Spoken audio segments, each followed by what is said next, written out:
Welcome back to my YouTube channel Nalanda academy. आज के इस वीडियो में हम new syllabus Maharashtra board 12th standard economics का चैप्टर नंबर 7 नेशनल इनकम की एक्सरसाइज सॉल्व करने वाले हैं। चैप्टर नंबर 7 की एक्सरसाइज की पार्ट 1 वीडियो का लिंक आपको नीचे डिस्क्रिप्शन बॉक्स में मिल जाएगा, आप देख सकते हैं। और बाकी की सारी एक्सरसाइजेस का भी लिंक आपको मिल जाएगा डिस्क्रिप्शन बॉक्स में, आप देख सकते हैं।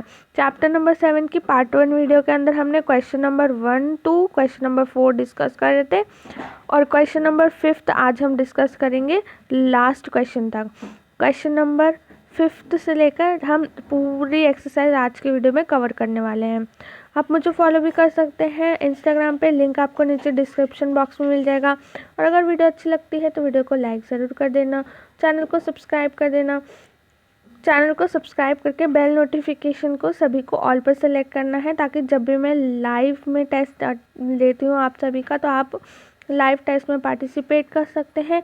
तो प्लीज़ ऑल पर सेलेक्ट करना, क्योंकि आप बाद में बोलते हो कि हमें नोटिफिकेशन नहीं आती है, क्योंकि आप ऑल पर सेलेक्ट नहीं करते हो कभी भी। बेल नोटिफिकेशन को आपको क्या करना है, हमेशा ऑल पर सेलेक्ट करना है, तो आपको नोटिफिकेशन आ जाएगा और आप इजीली टेस्ट अटेंड कर सकते हैं। चैप्टर नंबर 7 नेशनल इनकम, हम एक्सरसाइज स्टार्ट करते हैं। Question number 5, answer the following.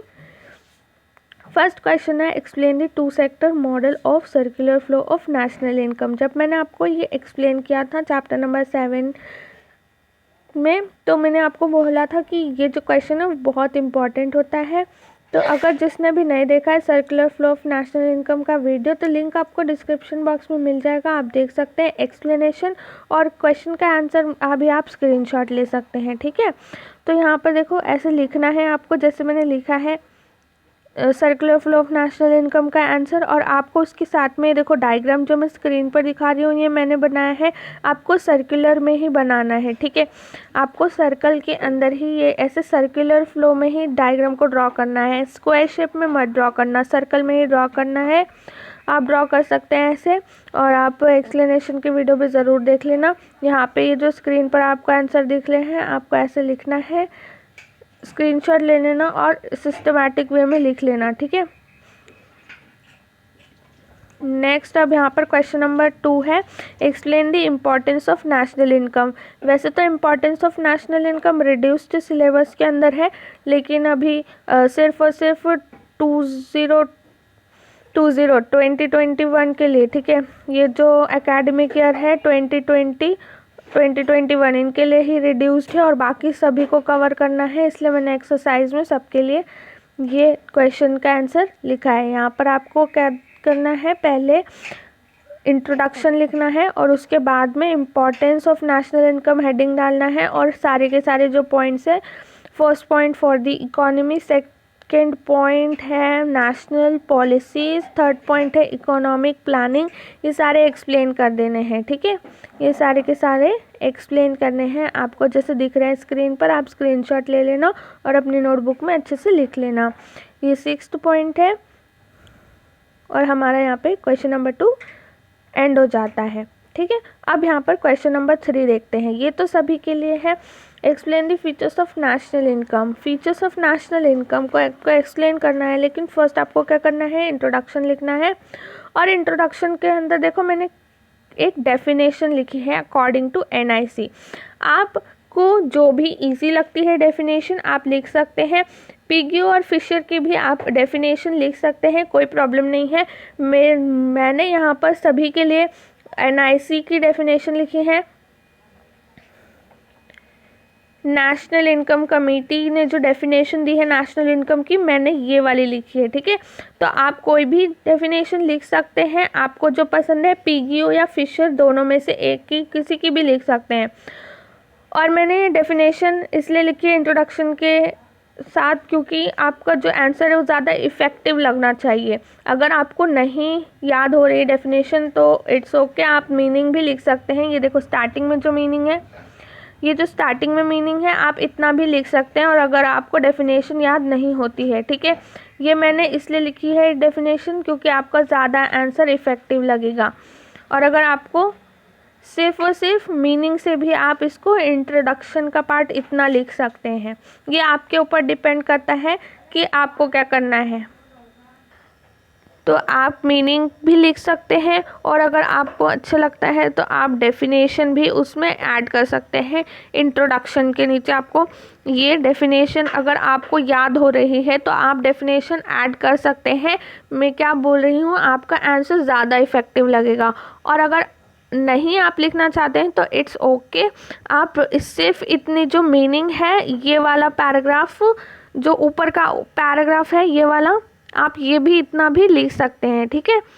और उसके बाद में आपको फीचर्स को एक्सप्लेन करना है। ये दिख रहे हैं आपको फीचर्स, ये आपको 1 बाय 1 एक्सप्लेन करने हैं। स्क्रीनशॉट ले लेना है और एक्सप्लेनेशन की वीडियोस देख लेनी है अगर जिसने नहीं देखी है फीचर्स ऑफ नेशनल इनकम की। ये आपका यहाँ पे 7th पॉइंट आपको एक्सप्लेन करने हैं, 7 पॉइंट एक्सप्लेन करने हैं। उसके बाद में यहाँ पर क्वेश्चन नंबर 4 है, explain the concept of green GNP. ये भी रिड्यूस्ड सिलेबस में आता है। ये जो बैच है 2021, ठीक है, इनकी बैच है 2020 और 2021। ये बैच के लिए ये रिड्यूस्ड है, लेकिन यहाँ पे क्वेश्चन है तो मैंने सभी के लिए आंसर भी यहाँ पर लिख दिया है। बाकी बैचेस के लिए तो ग्रीन जीएनपी का कॉन्सेप्ट इम्पॉर्टेंट होगा, बट 2020 और 2021 की बैच के लिए ये रिड्यूस्ड है। ये आप देख सकते हो, स्क्रीनशॉट ले सकते हैं, ठीक है। इसका पूरा अच्छे से लेना है स्क्रीनशॉट और अच्छे से अपनी नोटबुक में लिखना है और पढ़ाई करनी है और टेस्ट भी अटेंड करने हैं और चैनल को सब्सक्राइब भी करना है। क्वेश्चन नंबर 6 देख सकते हैं आप, state with reason whether you agree or disagree with the following statement. First question है, there are many theoretical difficulties in the measurement of national income.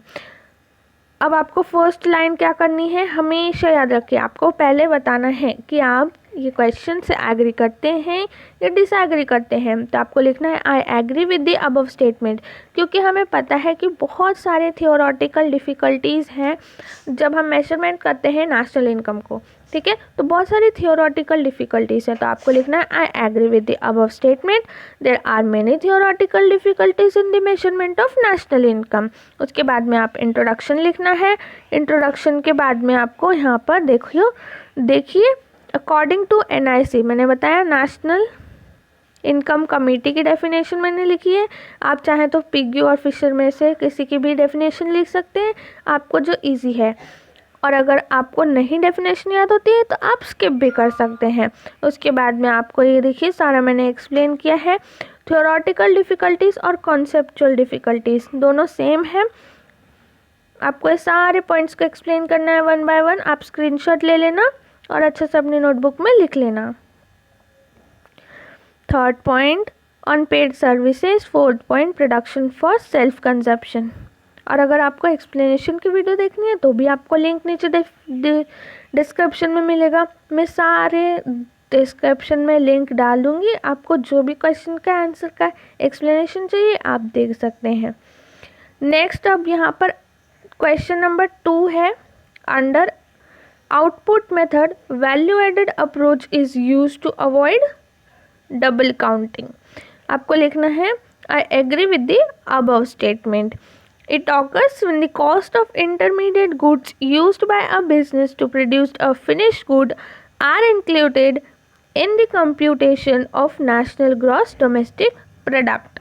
According to this approach, the value added at each stage of the production process is included. ये सारा जो question का answer है मैंने ये लिखा है पॉइंट वाइज, आप लिख सकते हैं, स्क्रीनशॉट ले लेना, ठीक है। नेक्स्ट क्वेश्चन नंबर 7 है, answer in detail. First question है, explain the practical difficulties involved in the measurement of national income. पहले आपको नेशनल इनकम की यहाँ पर मीनिंग लिखनी है, फिर आपको मैंने कहा है कि आप एक डेफिनेशन भी ऐड कर सकते हैं जो आपको अच्छी लगती है। NIC पिग्गी फिशर की डेफिनेशन आपको दी गई है टेक्स्ट बुक के अंदर, पेजेस नंबर 61 के ऊपर आप एक लिख सकते हैं। और उसके बाद में यहाँ पर आपको 1 बाय 1 प्रैक्टिकल डिफ़िकल्टीज़ को एक्सप्लेन करना है। Problem of double counting, existence of non monetise sector, inadequate and unreliable data, ये सारी जो है ये क्या है, प्रैक्टिकल डिफ़िकल्टीज़ है, ठीक है। डेप्रिसिएशन, कैपिटल गेन्स और लॉसेस। 6th पॉइंट है आपका इलिटरेसी एंड इग्नोरेंस। 7th है difficulties in the classification of working population. 8th point है वैल्यूएशन ऑफ इन्वेंट्रीज। ये सारे जो है एक्सप्लेनेशन मैंने किया है, नीचे आपको डिस्क्रिप्शन में लिंक मिलेगा, आप देख सकते हैं। लास्ट क्वेश्चन है एक्सरसाइज का, explain the income method and expenditure method of measuring national income. बहुत बहुत बहुत ज़्यादा इम्पॉर्टेंट है, आप देख सकते हैं इसके भी एक्सप्लेनेशन की वीडियो, और आप यहाँ पर देखकर आंसर भी लिख सकते हैं। मैंने आपको बोला है कि आप जो इंट्रोडक्शन का पैराग्राफ लिखेंगे उसके अंदर आप एक डेफिनेशन भी ऐड कर सकते हैं, तो आपका आंसर ज़्यादा इफेक्टिव लगेगा। यहाँ पे आपको इनकम मेथड को एक्सप्लेन करना है, आप स्क्रीनशॉट ले लेना। ये इनकम मेथड आपका यहाँ पर कंप्लीट हो गया, ठीक है। उसके बाद में आपको यहाँ पर एक्सपेंडिचर मेथड को एक्सप्लेन करना है। ये हमारा लास्ट आंसर है, आप इसका स्क्रीनशॉट ले लेना। Government final consumption and investment expenditure, और यहाँ पे हमारे जो एक्सरसाइज है वो कंप्लीट हो गई है। ये हमारा एक्सपेंडिचर मेथड भी हमने यहाँ पे आपको एक्सप्लेन किया है बहुत ही इजी वे में। ये लास्ट है आपका,